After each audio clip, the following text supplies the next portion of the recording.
Hi, Clutter Fairy fans. This is the Clutter Fairy Weekly for May 18th, 2021. I'm your co-host, Ed Gumnick, and I'm speaking with Gayle Goddard, professional organizer and owner of the Clutter Fairy in Houston, Texas. Hi, everybody. The Clutter Fairy Weekly is a webcast and podcast where we dig deep into the clutter that stands between people and the lives they want to be living. We aim to make sense of where so much stuff comes from in the first place, and we offer strategies to slow down the accumulation, reduce the collection, and comfortably manage the stuff we choose to keep.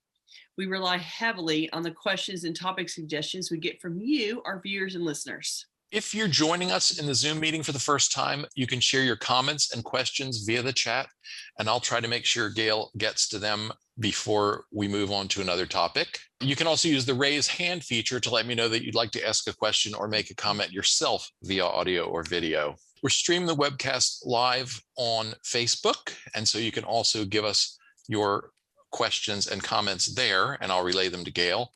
And during the webcast each Tuesday, you can talk to us by phone by calling 669-900-6833. Use meeting ID 993-419-863 and password clutter to join the meeting. Let's start by talking about last week's weekly tittle, which was called Take a Fresh Look. The assignment was to look from a fresh perspective at your must-have stuff and behaviors, and to think about whether there might be ways you could make the way we've always done it work better for you. Several viewers shared stories about how they'd been rethinking assumptions and making shifts in their stuff or their spaces. Lauren H. on YouTube said, "I've gotten over the idea that I must keep complete sets of items. I had everyday dishware for 8.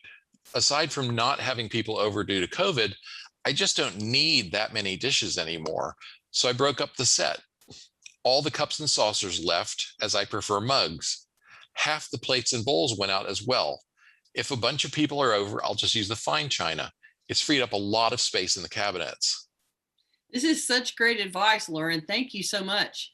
If you don't use the whole set, don't cram the whole set into your very valuable kitchen cabinet space.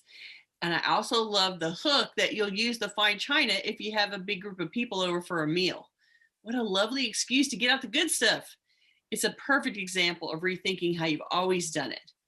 The dishes come as a set because the company that makes it assumes that particular configuration will work for most people, but it wasn't designed exactly for your needs. So Lauren looked at it with a fresh perspective and said, "This is what works for my house and the rest is not needed." Great job. Good job on you. And we got another one from Nancy L. on YouTube who wrote, "I've made a couple of changes that are unconventional, but work for my family." I don't know if either Lauren or Nancy did these things this week, but I think they were reporting on progress that was definitely in the spirit of the tittle. Lauren went on to say, "My formal dining room was used once or twice a year. I enjoyed seeing a room that was always tidy, always orderly, albeit unused. But because of the pandemic and my bad knees, I'm currently storing a couple of cases of water or beverages, 2 boxes of Skinny Pop, keto snacks, crackers, mixed nuts, etc. in that room along one wall. My kids come over frequently, and even my 2-year-old granddaughter knows she can go into the dining room and find something she can eat or drink. When the pandemic is over, I'll probably eliminate the storage repurposing and use that space for my exercise machine." Great job adapting to changing circumstances, Nancy. And this is what we're going to talk about today. Actually, we're going to cover this idea. Making a more effective use of your dining room for the duration makes it easier for your family to be there. The dining room being used as part of the pantry serves your family's needs better right now. And when that changes again, you can change the dining room to its next use too. Thanks for sharing. That was a really good example of the tittle this week. Okay, let's get to the main event. Our stuff can stifle our efforts to adapt to shifting circumstances, or it can support the new life into which we find ourselves thrown. In today's show, we're going to explore the big changes that disrupt our lives and see if we can come up with ways to adjust our thinking and behavior around stuff to help us move forward. We're calling this episode Curveballs and Crossroads, Rethinking Our Stuff in Changing Times. 2020 was a year that threw everyone a wicked curveball. No one expected to have kids home from school all year or to have to shift gears to work from home after an entire career spent working in the office. No one expected weddings and funerals to be postponed all year. The pandemic has been the only event in my lifetime that was completely unplanned, unexpected, unpredicted disruption that happened to everyone in the entire world at the same time. It's the most extreme example I can imagine of the topic that we're going to talk about today. Before we start talking about the ways that all of us had to adjust, I want to take just a moment to acknowledge those who've lost family or close friends to COVID. The pandemic has caused a lot of loss and grief to many families, and we don't want to diminish or minimize that loss in any way as we talk about the pandemic experience that most of us have shared. As we often say here, we're not mental health professionals, so our clutter-focused advice is meant for the general public, not those who have lost someone close. We wish those people peace and healing. But all of us had to adjust to this situation in some way. We've all had to change how we shopped, how we visited our friends, how we celebrated, how we mourned, how we sought healthcare, and how we entertained ourselves. We've had to change how we did nearly everything. It was majorly disruptive, but it was also a shared experience, so we all worked on our adaptive skills together. It made the massive changes at least a common landscape among all of us, so we were adapting and adjusting together. I want you to reflect on how you coped in 2020 because it will be a reminder for all of us that we can cope with big changes even if we don't like them and didn't want them. After this massive shared experience, we're mostly going back to our regularly scheduled lives, but nothing will be exactly the same again. For example, I just went on a flight this weekend and I had to walk through the airport and onto the plane with a mask the whole time. But we'll get back to our previous lives for the most part. And we'll get back to our more individual experiences of major life transitions and big changes and circumstances. We'll need to cope with those changes and transitions without it being a massive world event that everybody experiences at the same time. So what kinds of transitions am I talking about here? Let's look at a few of the common ones. Getting a divorce, getting married, having a baby, losing or retiring from a job, losing your income for some reason, exploding your income, having a major illness, going back to school, especially if you do it late in life, starting a new career, downsizing after becoming an empty nester. I'm sure you can imagine a few more. Each of the scenarios that I've listed is a type of disruptive change. All of these circumstances require a pivot in how your life is managed, how it happens, how it's supplied. Sometimes the pivot is a big one, a 180-degree turn. And sometimes it presents as a minor course correction, but it all requires adjustment to the stuff that we own. I have an analogy in my mind about this. Imagine if you lived in Siberia, all the clothes and gear you'd be wearing to survive there. Frozen North country, right? And if you spent any time outside, you would be covered in 47 layers of clothes. Then pretend that you could walk into a Star Trek style transporter and beam yourself to Miami Beach. As soon as you rematerialize, you start stripping clothes off as fast as you possibly could down to shorts, t-shirt, and a pair of flip-flops. You couldn't get undressed fast enough, could you? Well, I think adjusting your belongings to a major life change is like that. You shed what you don't need and gather what you do need to match the new circumstances. We have a hard time doing that, though. We tend to box up what we don't need anymore just in case and pay to store it, even worse. And we go out and gather what we need now, making our belongings pile that much bigger. We hold on to the stuff that goes with the last season of our lives, even as we completely move out of that season and into the next. I think it's one of the ways we make a burden out of the big change. By clinging to the stuff from before the transition, we burden ourselves with an outdated ball and chain collection. So adjusting to the new normal is just that much harder. We have to wedge in the new life around the detritus of the old one. If we could just build the new one basically from scratch, we'd outfit it just like we want it and have all kinds of room to maneuver in a new space in a new situation. I'm thinking of my client who is in the process of downsizing to a much smaller living space. She moved into the current house as she was divorcing her husband. She fled from her married home in major distress and brought so much of her former life with her. The closets and cabinets were full of everything that went with that married life, even as she was walking away from it. It included evidence of cheating and things that made her feel tricked too. There was lots of bad juju related to the life she left behind. Now, a decade later, she's moving again in anticipation of moving near her grandkids, and we're weeding out so much stuff related to her former life. If she'd called me before this move, I would have encouraged her to go through stuff before now in support of adjusting to her new life as a divorced woman. But the move has been the trigger instead, so she's doing it now.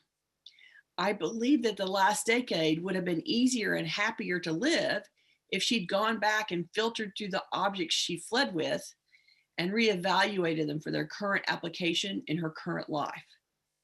Maybe she wouldn't have held on to her anger at being cheated on for so long, or found more joy in her new situation if she'd been able to face this sometime over the last decade instead. There's a million ways to slice and dice this idea, but I'm saying that we can make adjusting to the new normal easier if we see it as setting up a new situation, a new life, instead of focusing on what's being lost. Getting a divorce is an awful experience, but even as losing your marriage is horrific, you can still take care of yourself and set up the stuff in your new home with what serves you best in the place you are right now. Retiring from a job at the end of a long and successful career can be such a shock, but planning your space around not being in that game anymore can only help open up new opportunities for you after the retirement is done. Here's my final point. We collectively adapted to the change that was this whole year of 2020. So let that inspire you to adapt to your own personal major changes with the knowledge that you can do it because you've done it and you survived it. You can adapt your stuff into another change in the future and build the next space you're shifting into now. That's my comments for today on that topic. There's a lot going on in the chat. Okay. And this is kind of going back to our introductory topic, or the follow-up on last week's tittle. Isabel said, I chucked out my regular dishes and only use my Royal Copenhagen china, as I realized that I would most likely use them less than 20 times in my life if I use them only twice a year. Yay! That's changing your perspective. Good job, Isabel. Yeah. Connie said she was working on many hours on end on photo files on her laptop. But it's a good long-term project, right? And so if you just keep going back to it an hour at a time, eventually you get to the end and you'll be so glad that you did it when it's all over with. And then we're sticking with the dishware theme. Leela said, after breaking several glasses in my set over the last 25 years, I started buying random glasses at flea markets. At dinner, everyone knows whose glass is whose. Also, if one gets broken, no big deal. Go find a new interesting one for $1. Exactly. See, that's even, the idea of having a perfect set of china and dishware, they never quite survive the process of living. And so if you can be comfortable with, I lost that one, I'll go get something else. It means that you can use your nice stuff and it'll survive as long as it survives, and everybody has the joy of use of it. And Susie said, the pandemic forced me to get internet at home because I couldn't go to a fast food place or the library to use the internet service at those places. I'd be interested to hear what else that has changed about your habits, because that's a big change. Mm-hmm. Shifting from not having internet at home to having internet at home. And then Connie mentioned something that wasn't on our list, clearing out a parent's home. So, death of a parent and clearing out a parent's home is a major transition that sort of gets forced upon us.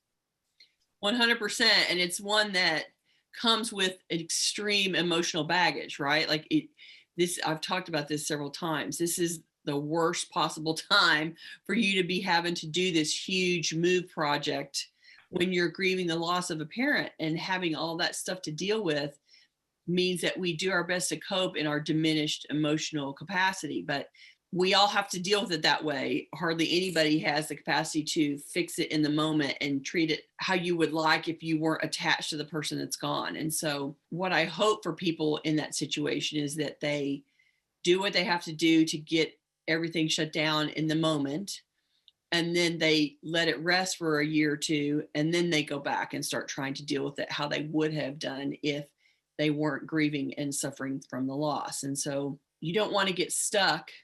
Like my client that was moving, there was a lot of emotional baggage in losing her marriage. She didn't make that choice. He cheated. She found out. It was a big mess, and she left. And so it wasn't anything that she planned for, and she certainly didn't absorb the news well. It was very distressing. And so in the moment that she fled, she did the best that she could and took way too much stuff with her.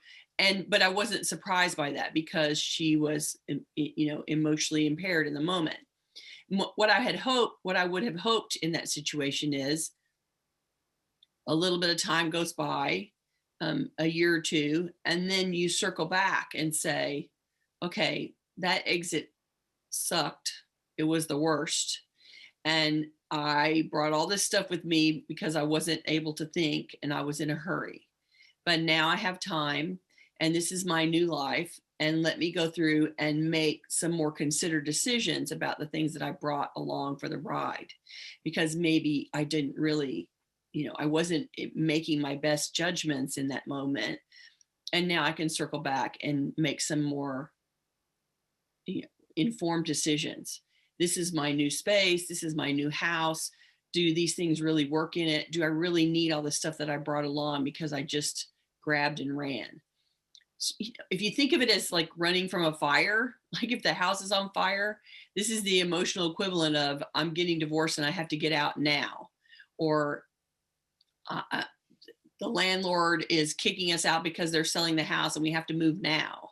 Or my client who's like, here's some money, we want your house. And they were like, oh, well, we weren't planning to move, but I guess we're moving now. So there are circumstances that, the parent falls and breaks a hip and somebody has to move in with you in order to be cared for long term. Or something happens with your kids and suddenly you have to rearrange the contents of your house because somebody is leaving or coming, that there's a change there. All of those things come with the shock of the unplanned, unprepared, unexpected nature of what's happening. And you always have to make space for your emotional response to it. But then after that moment, then you hopefully want to give yourself some space to go back and say, how can I adapt to this situation well? How can I make this space work for me better? And it's an extreme version when a parent dies, but there's all these other situations that also come with emotional baggage that in the immediate moment, you can't cope maybe or make your best choices. But after a little bit of time has gone by, then maybe you can wade back in and make some better choices and reset the space to support where you are now and what's going on now. Well, and even the change that you have been planning for some time can come upon you suddenly and unexpectedly. For example, and I think this one is probably relevant to a lot of people in our audience. We have a lot of boomers in our audience. Yes. And so a whole lot of people are retiring at the same time in the baby boom generation. Mm-hmm. And it is our season. And so retirement homes and retirement communities and smaller living spaces that cater to those who are in their advanced years are harder to find. And so sometimes you have to be on a waiting list for years to get into the facility or community of your choice.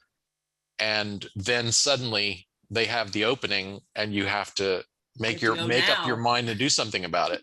Right. My parents had contemplated moving into an independent living community, and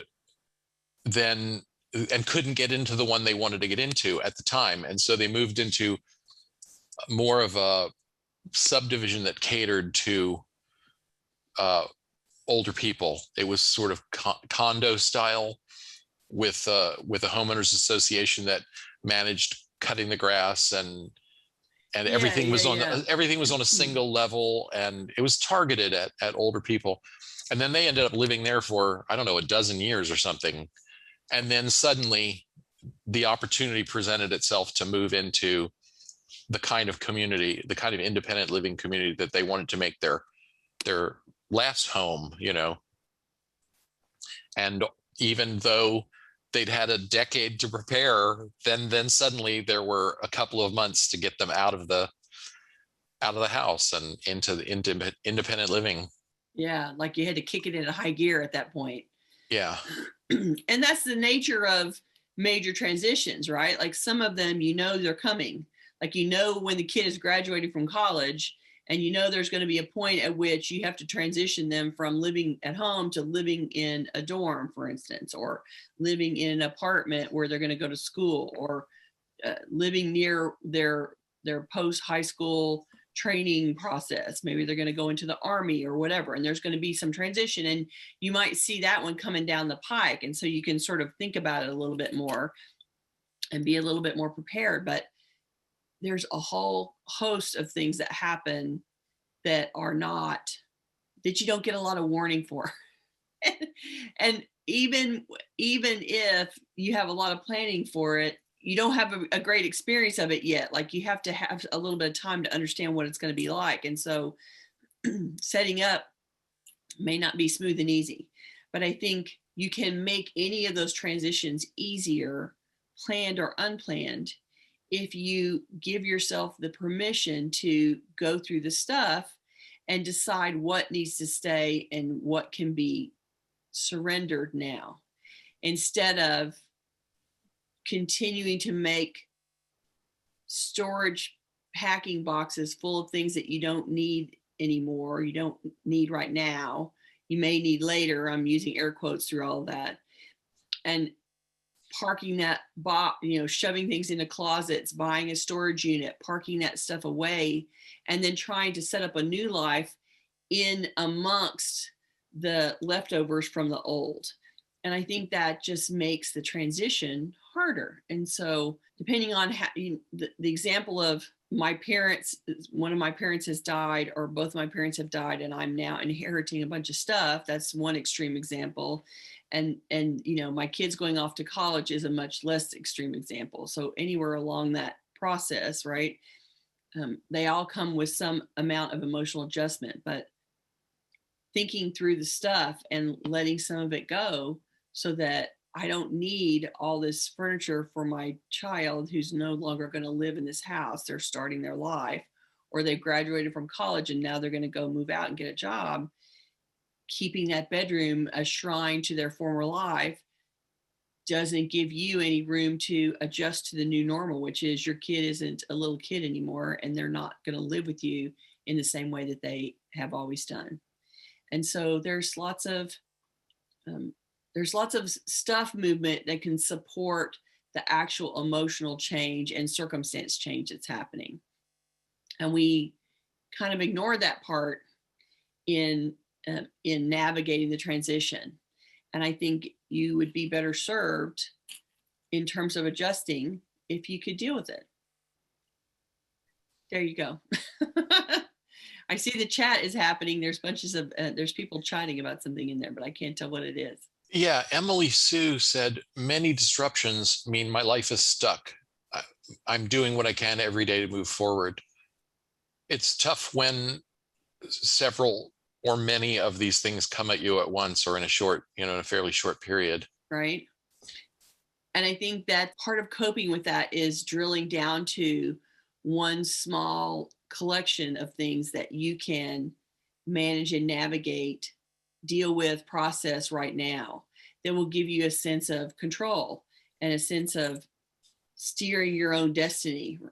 Especially if a whole bunch of things are pushing you uninvited around, being able to go, okay, I'm going to deal with this little drawer right here and sort and filter the contents. That gives you a little taste of, I still can control my environment despite all these things that are going on. Yeah. There are choices I can make. Mm-hmm. Exactly. Besides the ones thrust upon me. Right. Susie SoCal says, my sister and I definitely need to shed a lot of things. The house is too cluttered right now.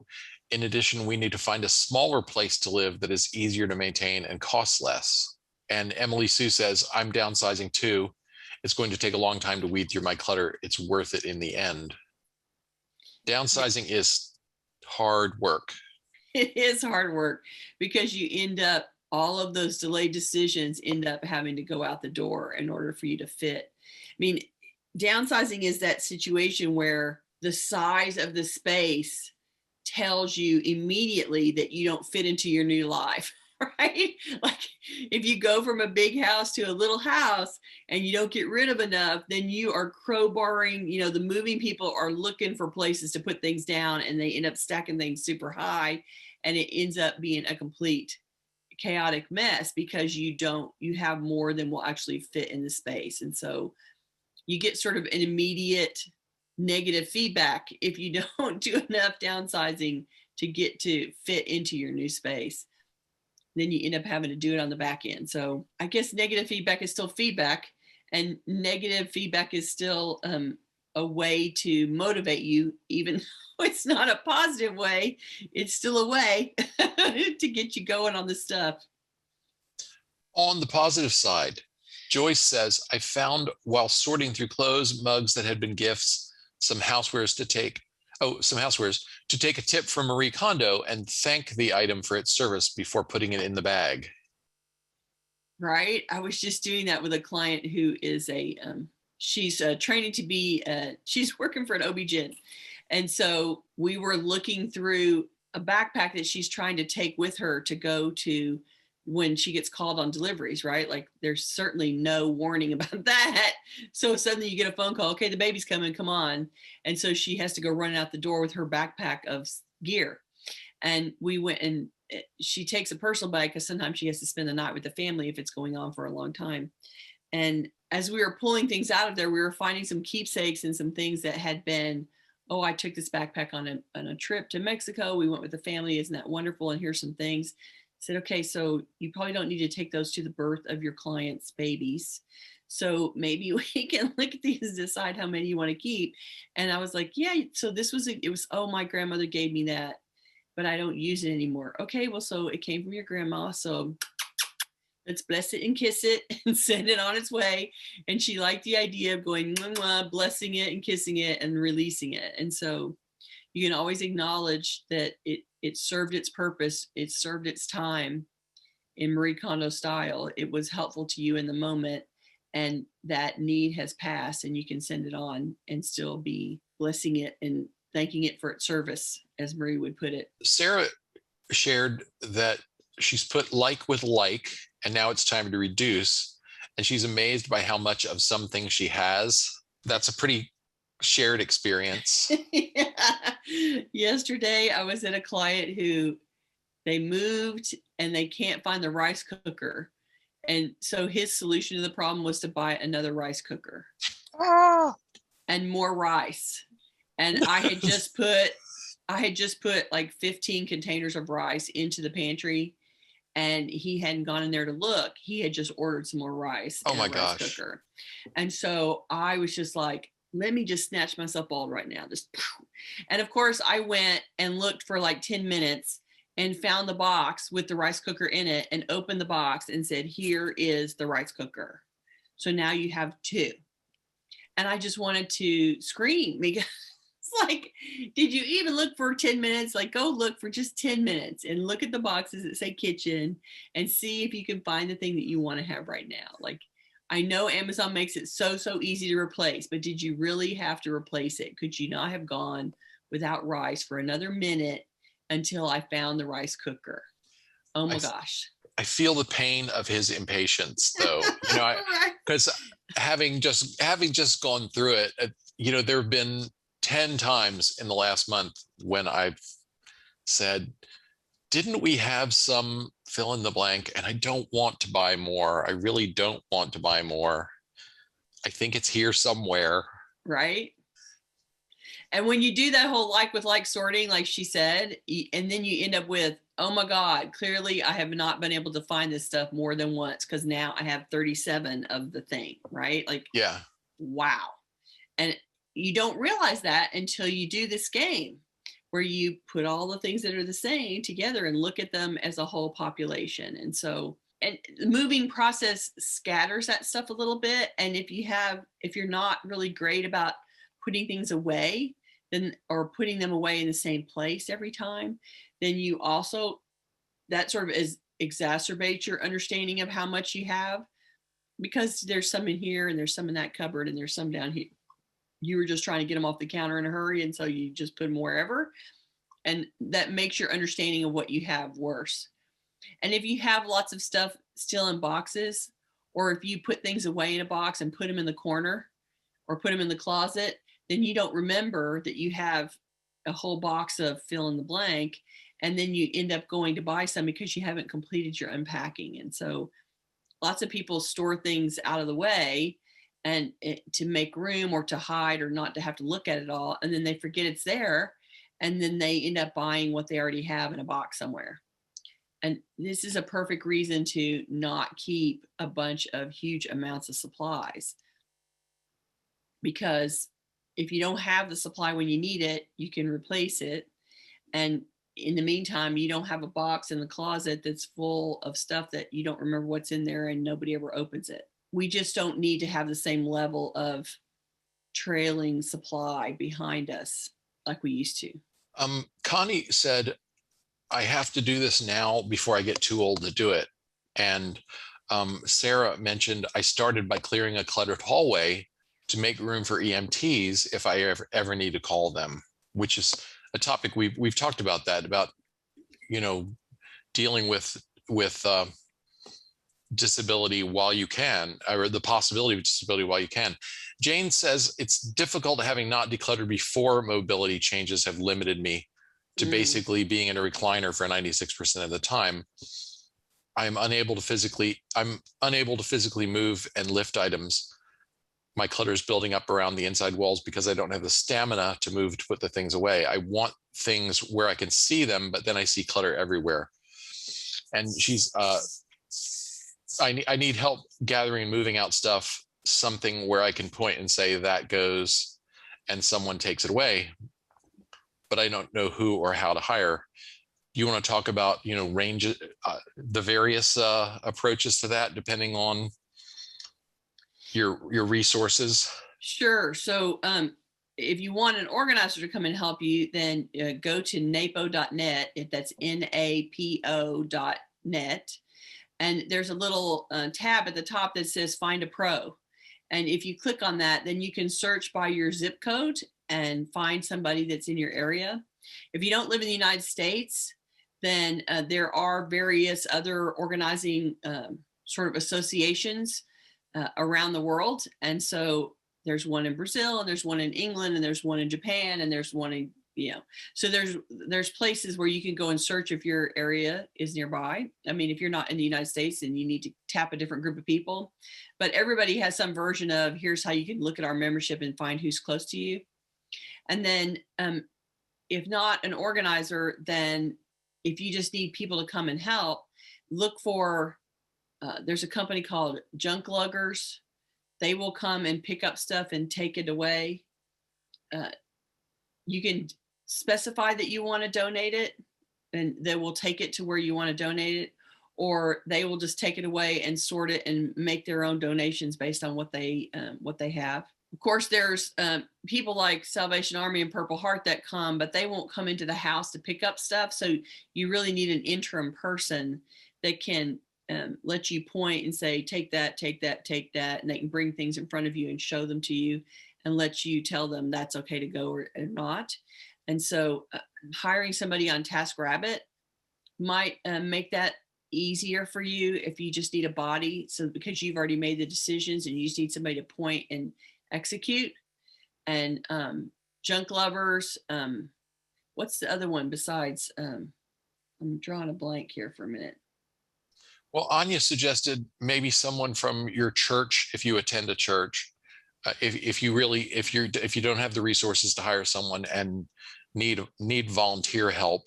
Mm-hmm. I mean, and this may be where you have to call on your friends as opposed to your family members. I think it's harder with your family members, but oh yes, Got Junk. Thank you. 1-800 Got Junk. That was the one.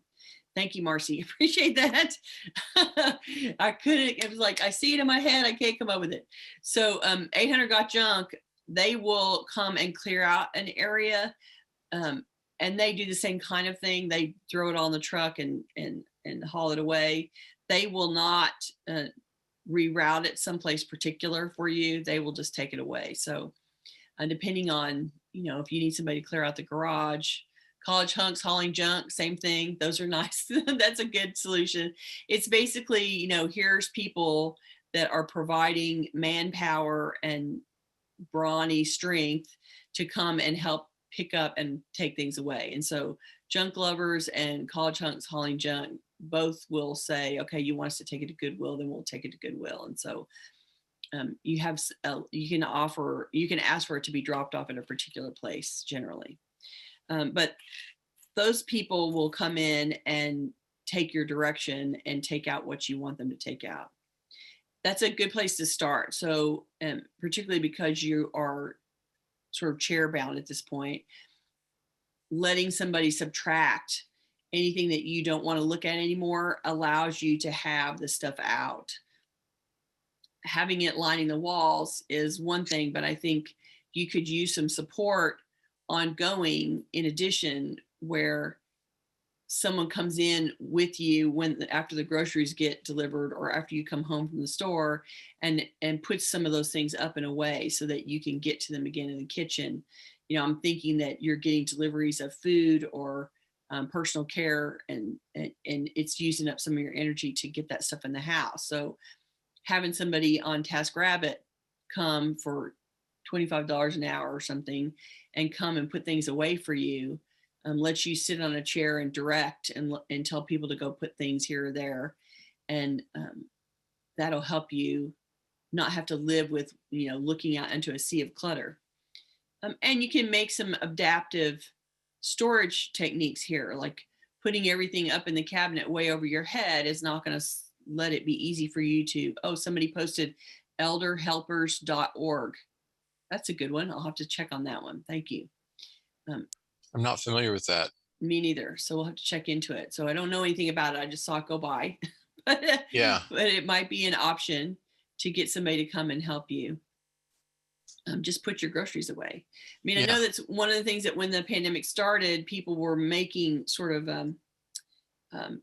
helping trees for people that were willing to go get groceries and bring them to neighbors. And so there may be somebody who's willing to, when you're a neighbor that's willing to come in and put some things away for you after the stuff gets delivered or after you come home with it and put it down, then somebody can come behind you and put it up.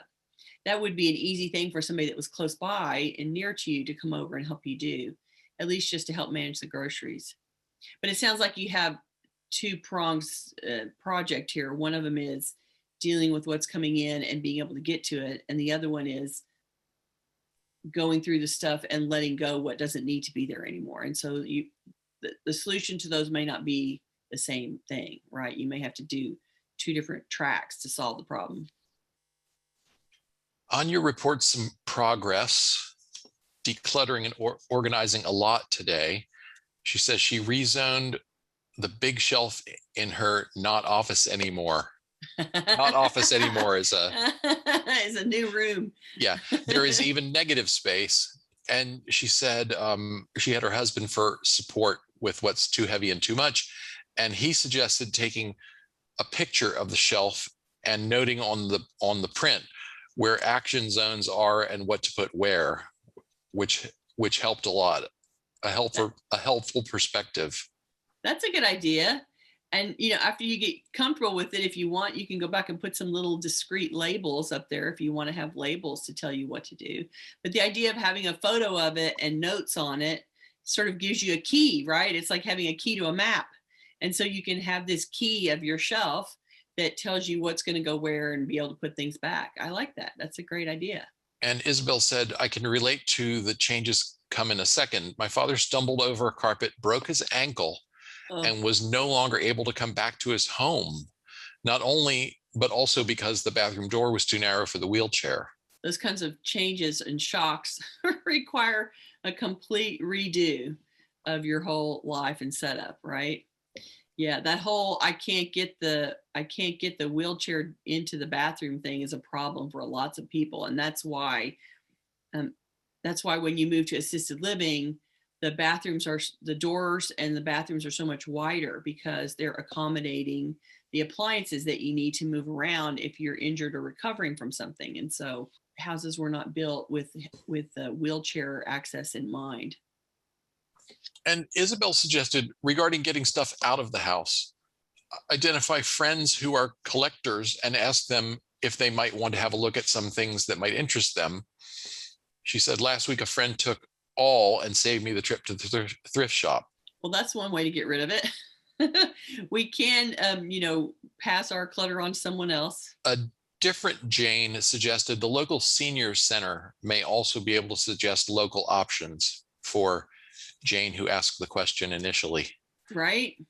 Yeah, that's a good idea. There's people out there, and you just have to, throw the flag up and start waving it and calling people and asking around and see who's available to help.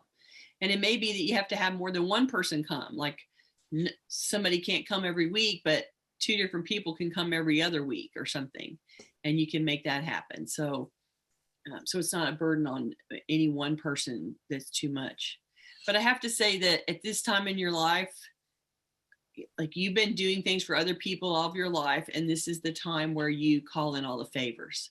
Like you've been putting it out there, and now you got to get it back. And so that's accepting part of the transition, right? Like you've transitioned into the place where you really can't do this stuff alone and you need help. And so asking for that help, searching that help out, and getting it and making use of it is important. I want to take a moment to remind our viewers and listeners who are with us live that we have a YouTube channel with more than 150 videos on lots and lots of organizing topics.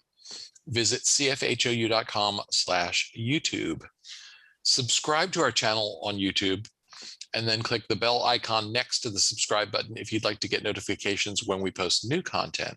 I also want to remind everyone that you can hire Gayle. If you are in the Houston area, Gayle can come work with you one-on-one. Visit our website at clutterfairhouston.com for details about that. I threw you a curve. Speaking of curveballs. And that reminds me, I don't think we talked about, I had the idea that there may be European listeners or viewers who are not familiar with the term curveball if they're not baseball fans.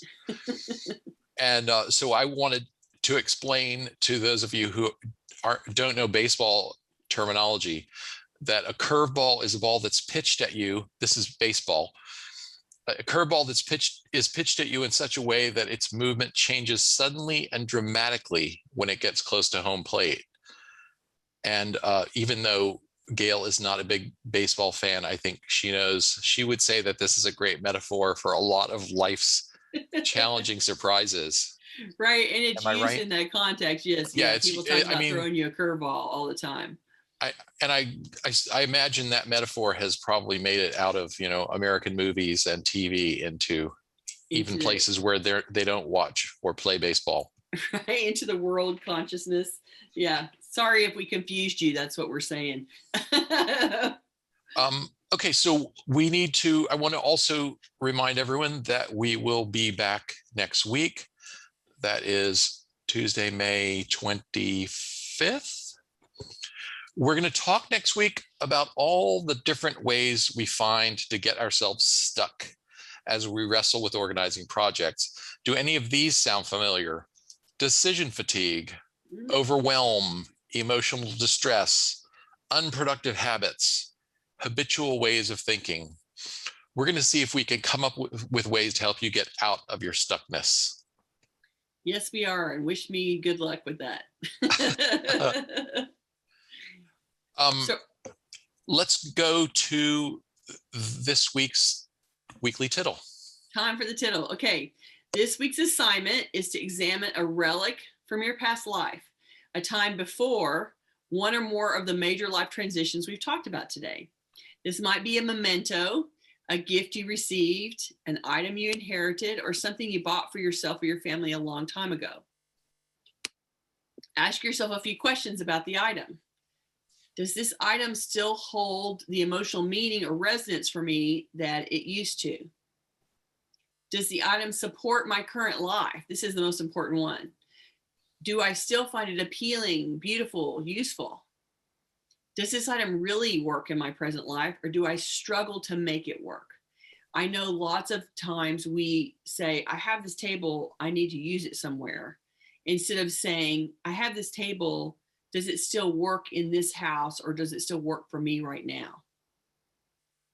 Could I be just as happy taking a photograph to commemorate the item and then releasing it for someone else to enjoy and use? The nature of transition is that you're going to need things that are specific for the new situation, and you're going to have things that don't work in the new situation.